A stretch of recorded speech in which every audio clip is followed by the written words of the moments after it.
Hey everybody, Kyle Sasser here, and it's everybody's favorite time of the month. That's right, market statistics time. These market statistics are from Pinellas County for August 2023. So you might be asking yourself, we're in September, why are we looking at August numbers? And the answer is we can't really put the numbers together until the end of the month. and technically can't really put them together until 5 to 6 days after the end of the month. The reason why is some very particular MLS rules on when updates are allowed to happen. The 6th or 7th is usually the earliest that I can get these statistics in hand. After that, it does take us some time to record this video, edit this video, get it ready for publication. That is still a lot faster than the local MLS gets it out. The local MLS and also the state Realtor's body usually doesn't get these stats out until the 20th. So we can usually get these statistics out a couple weeks before the official state body releases its information. The other thing to know about this report is we are comparing year over year, not month to month. So we are comparing August 2023 numbers to August 2022 numbers. And the reason we do that is because there is a natural ebb and flow throughout the natural course of a calendar year where more homes will sell, less homes will sell, where more homes will sell and less homes will sell. Easiest example is school. August is pretty notorious for being a super slow month. So if you compare August to June or July, which are usually busier months, you're gonna have a bad time because it is not indicative of a change in the market. Now, obviously comparing year over year can be problematic because sometimes the market does shift in that period of time.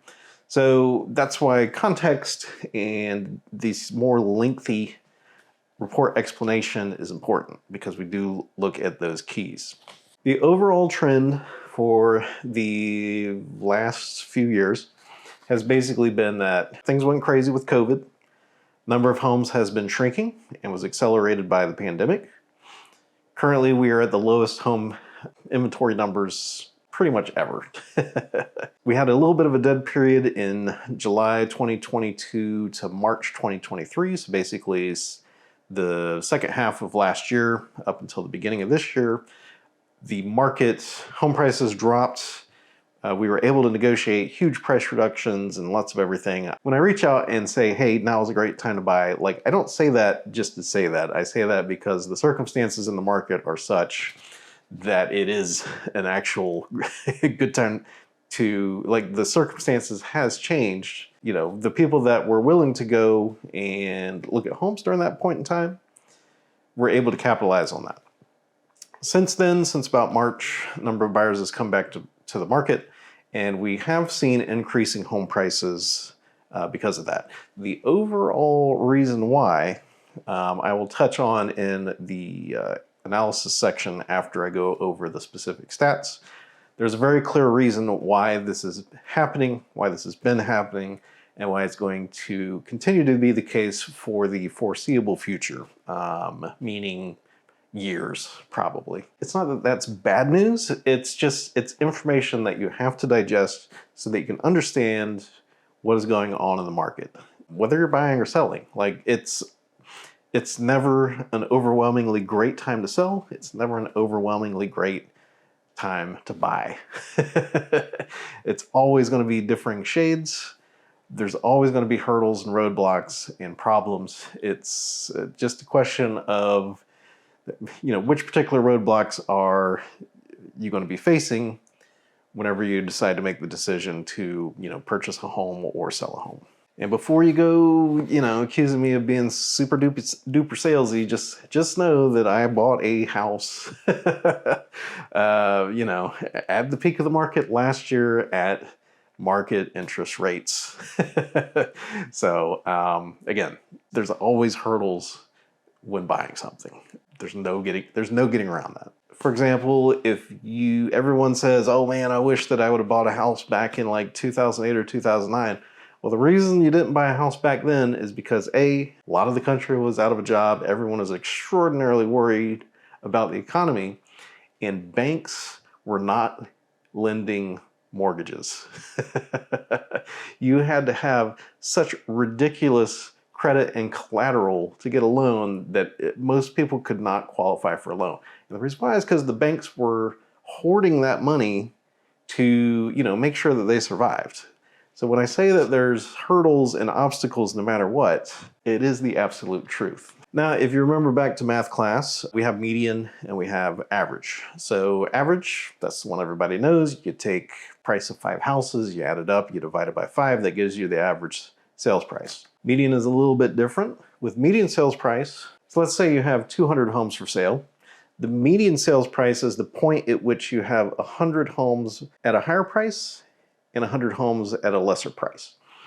The main difference is average home prices can swing relatively wildly if a larger number than usual of very expensive homes or very inexpensive homes sell. So like if 6 or 7 $50,000 homes sell during a given point in time, that can really pull that average down. Whereas the median sales price, because of the nature of being the midpoint of the market, doesn't tend to move as much based on the far highs and low ends of the market. It is more of a true midpoint of the market. If you would like your own copy of these reports so you can follow along, you can access that. There should be a link down below, either to the report page on our website or a link to the PDF of this report. It's about 13 pages, covers everything that I'm covering here today.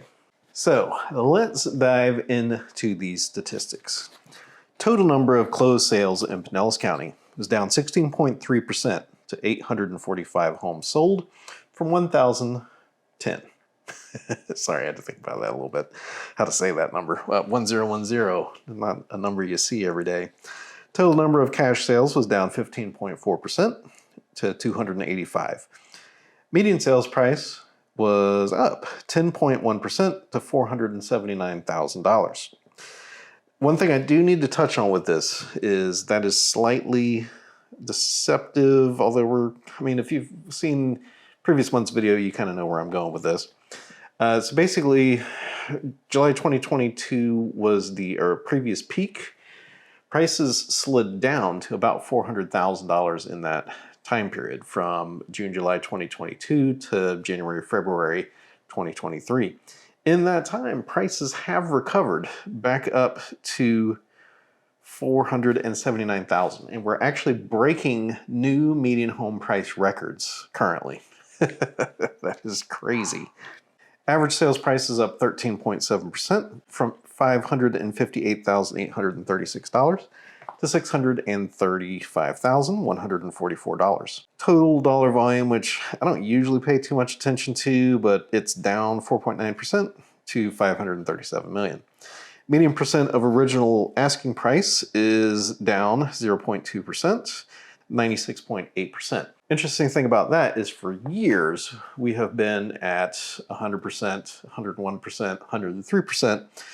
And currently we're still, we're actually below that. So, if you're looking at the midpoint of the market, everything is selling for less than the asking price. But that's a little deceptive because there's a lot of stuff that is going under contract super quick in Pinellas County, but there's also a lot of stuff that's been hanging around for a while. Median time to contract is hanging around 15 days, so that's a 7.1% increase from last year, which was 14 days. Total number of new listings is down 11.5% to 1,042, but total inventory is also down 22.2% from 1,853 to 1,441. On the surface, with new listings and total inventory being down compared to last year, on the surface that sounds like things are shrinking, but we only sold 845 houses last month. So if we look month to month, inventory is actually building. So that's why I always say context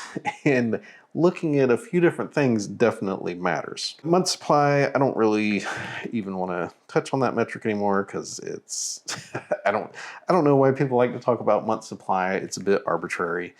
Basically, what month supply is if nobody lists a house for sale ever again, at the current rate of sales, how long will we burn through our current amount of inventory? It's at 1.7. It's pretty much infeasible, and I've never cared for the metric.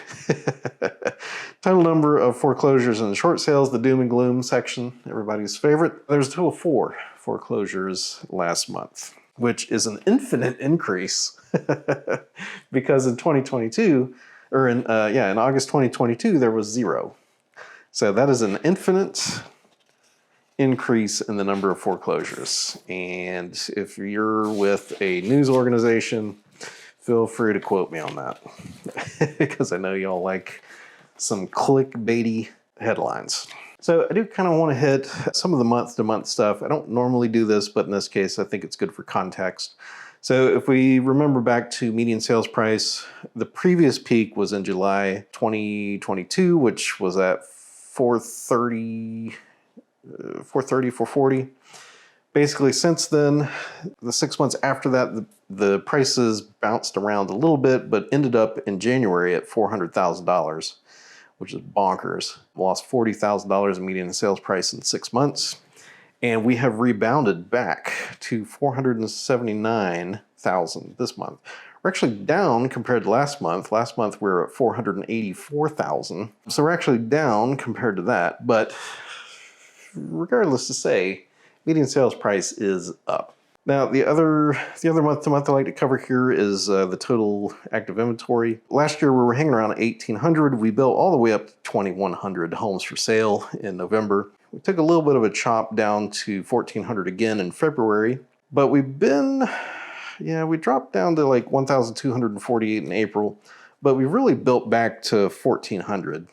And with the total number of closed sales being at 840, we should start to see that number go up.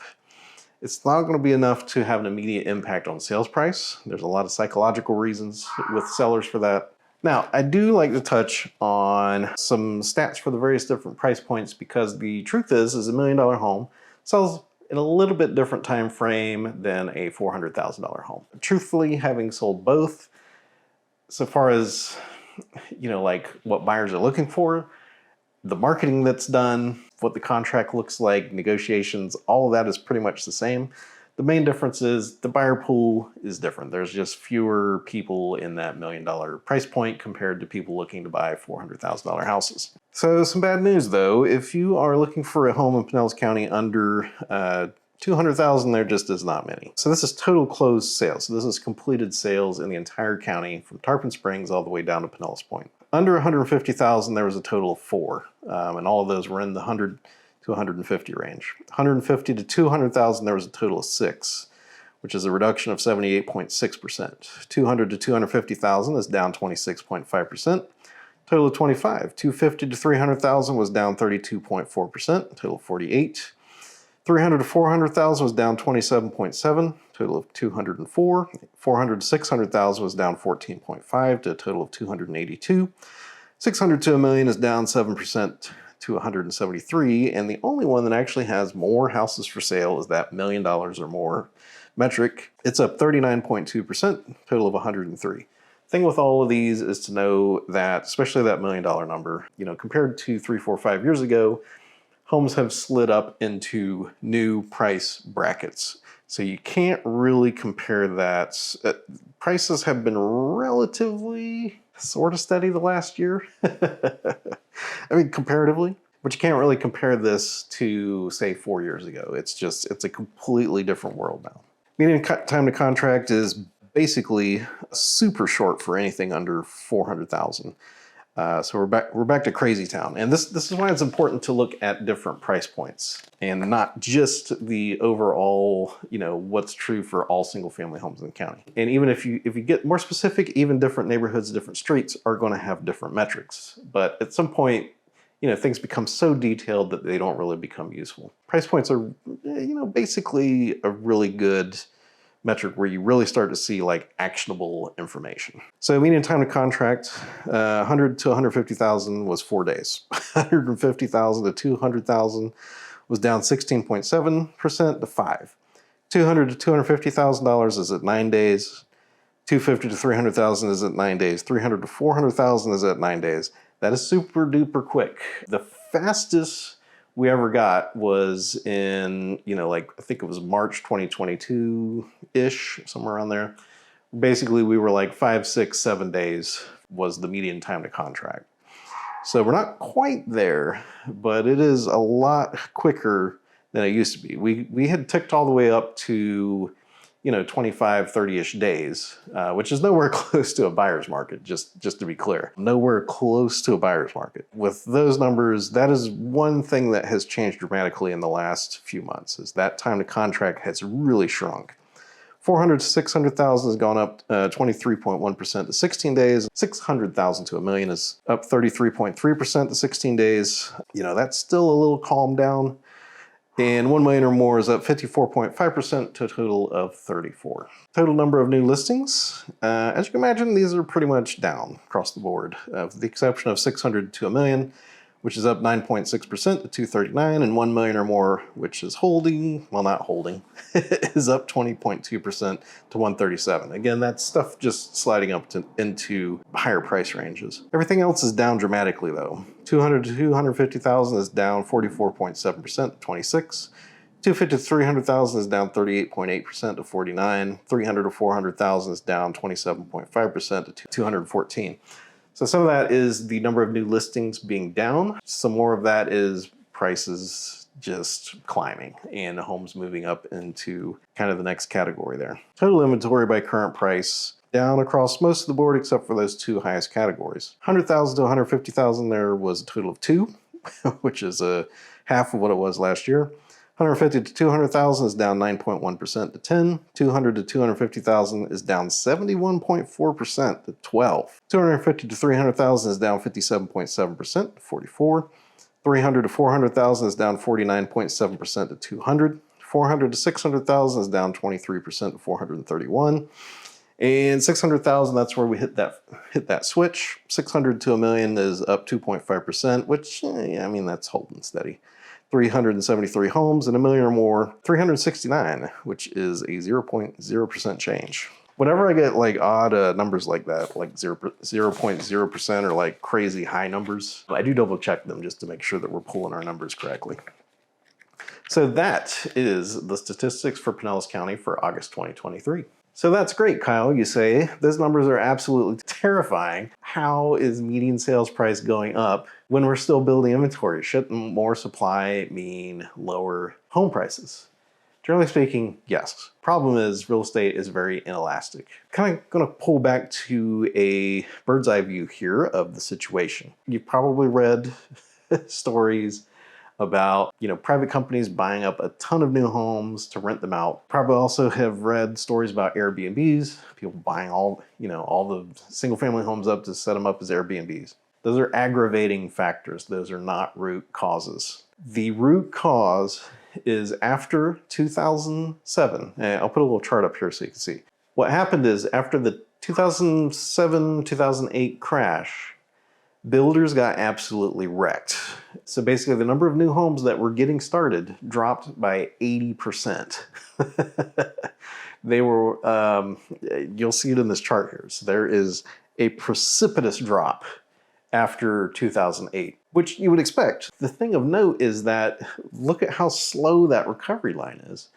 And if we draw a line from where we're at now, you can see that we are really only building as many homes as we were in the early to mid 90s. But meanwhile, we do have millions more people in the country. So bird's eye view, it's not a demand problem. Demand has not changed that much. I have pulled numbers going all the way back to as far as I could go, which was like 2002. The number of homes selling has not changed that much, a few hundred plus or minus. What has changed is the number of homes that are for sale. They grew a huge amount after 2007, and then they have been, contracting more or less since then. Obviously, the last few years has been relatively acute. And even with interest rates, so at the time I'm recording this, interest rates are currently right at 7%. So the lowest I'm seeing is like FHA and VA loans, that are hanging around like 6.99%. Most conventional loans with 5% to 20% down is hanging around 7.25 to 7.5%. Even with that, the number of homes that are selling are holding relatively steady. but prices are still going up. So the problem is, it's a supply problem. And the problem with a real estate supply problem is it takes forever for that to get solved. The best corollary I can kind of give you here is, think of like the super hot kids toy at Christmas. Tickle Me Elmo, Cabbage Patch Kids. I'm sure I'm dating myself here with all these. I don't even know what the most recent one's been. Oh, PS5. Whenever this toy first gets released, you hit that first Christmas season, everybody loses their mind. And the problem is not the number of people buying. And yeah, there is like that initial rush sort of thing, but the solution is not to, I mean, you know, scalpers, yes, they suck. But the solution is not to try to regulate that part of it.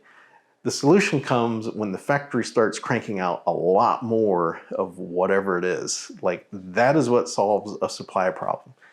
And the issue with real estate is, from the time a developer decides to build more houses, it is usually 3 to 5 years before those houses actually get built. They have to put the plan together. First of all, they have to find land, they have to negotiate a sales price. They then have to put together the site plan for it, get that run through the county planning, get that approved. Once that's approved, they have to lay down, you know, groundwork. They have to put roads, utilities, those sorts of things in. And then at that point, they can finally build the model and start selling new homes. And then that's usually when the buyers come along. And from that point, it is, I mean, I've actually had some super fast new constructions recently, which is a little unique. On the short side, 3.5 to 4 months. On the long side, you know, 8 months to a year is also not unusual. So if you're looking at new homes, which I am able to help you with, if you're looking at new homes, just know it's usually a 3 to 12 month process for those. But so you have that huge lead time. So even if last year every builder was like, holy cow, we need to build a ton more homes, they're not actually going to show up in the market for another year or two. So yeah, so we need more housing, we need more housing units. And I'm loath to say that because I, like many of you, don't really, I mean, you know, suburban sprawl and all that stuff. Like, I definitely like open land and forests and animals and, you know, food. So I think that we should definitely need to go about that in a intelligent way instead of just, you know, blasting houses out everywhere. But it's really a supply problem is what is going to get us out of this housing price crunch. And that's some of the bad news. So far as like, is it a good time to sell or is it a good time to buy? It definitely a little bit in the seller's favor now. But honestly, if you're going to buy, like I said, I have bought a house in the last year at going market interest rates, and they were not great. I can tell you that much. But the important part on the buying side is you only have so many years on this planet, and you really need to live where it's going to make you happy. Now, you know, if you're situated somewhere that you're perfectly happy and content in for the next few years, perfect. If you are in a place and you have decided that you would maybe be happier in some other location, just pull the trigger, make the move. I promise you'll be happy with your move. I am absolutely thrilled with the home purchase that I made this year, even knowing where I'm at now. Now, if you're looking for like investments or stuff like that, that's a completely different discussion. And honestly, your home's technically a liability because it costs you money. But, you know, it is an asset, but thinking of it as an investment that should generate ROI is, that should be like your fourth criteria after, is it in an area that I want to live in and is it within my budget? The problem is homes that have a high return on investment are generally in locations that you're not really interested in living in. So I know we kind of got in the weeds there a little bit on kind of the big picture stuff. Honestly, it's going to be like this for a while. It's going to take a while to correct. And, you know, again, I wish I had the power to, you know, fix it, but, but I don't. So all I can do is just give you the honest information so you can make the best decisions for yourself. Generally speaking, it is still much, much, much better to purchase and own a house than it is to rent, primarily because when you rent, that money is gone. And with where rents are currently, that can be $48,000 in 2 years, relatively easily. Even if you can find like some place for like $1,200, like that's going to be $25,000 in 2 years. So, and that money is just gone. Yes, a home is definitely going to cost money. Interest rates are going to be high. There's some things that you can do depending upon what the market does to mitigate that. You can buy down the interest rate. You can refinance later on if interest rates go down. Unspoken thing is if you put a higher down payment down, say like 30, 40%, you will actually get a much lower interest rate than the 30 or 20% down fixed stated that you see everywhere. So there's things that you can do, but it all starts with deciding to make that, improvement in your life. It's relatively easy, but I can tell you that, buyers are more picky now than they were in 2021 and 2022. You will still see sight unseen offers, but you really don't see offers where there's, they're okay with no repairs or anything like that. We're kind of back to the point where the house needs to be in pretty good shape. It needs to be relatively modernized, or you will probably get some repair requests. That's just kind of the nature of things right now. That's how the market is. So I want to thank you so much for tuning in to these market statistics report. My name is Kyle Sasser. I'm with Kennedy St. Pete. I do these reports each and every month. Feel free to follow that link down below. You can subscribe and get an update whenever these videos are released. You can also download your own copy of this report at our website, ashlerre.com. We also have something kind of new, kind of cool. We have a customer portal that we have set up. So if you become a client of ours, all of your relevant information on, how to buy a house, how to sell a house, pre-approval letters, contracts, surveys, all those sorts of documents that get spread everywhere to every corner of your email inbox are centrally located in one location. And we do that as a service to our clients. It's one of those things where I would get emails routinely from people, 4 or 5 years ago. Hey, where's my survey? Do you have a copy of my survey? What was this on our inspection? And it wasn't that I was always happy to go back and find them because they're organized in, in my email inbox there. But I was like, hey, this is an opportunity to show how the way real estate should be. And I also have a background in IT and web development. So I was like, I will just build a website that people are able to log in and access all of their documents. So if you would like to experience the way real estate should be, you can reach out to me. Contact information is down below in the description. You can send me an email, kyle@ashlerre.com. You can also book a call via the link down below. And I promise I'm super friendly, always happy to talk with you, no matter where you're at in your home buying or home selling process. Even if you think you're like 2, 3, 4 years in the future, I can tell you my record is about 15 years. Somebody called me up, they're like, hey, want to talk to you about buying a place, but I'm not really going to be buying for 15 years. So that's currently my record. So, worst case, if you're really far out, you will be my new record.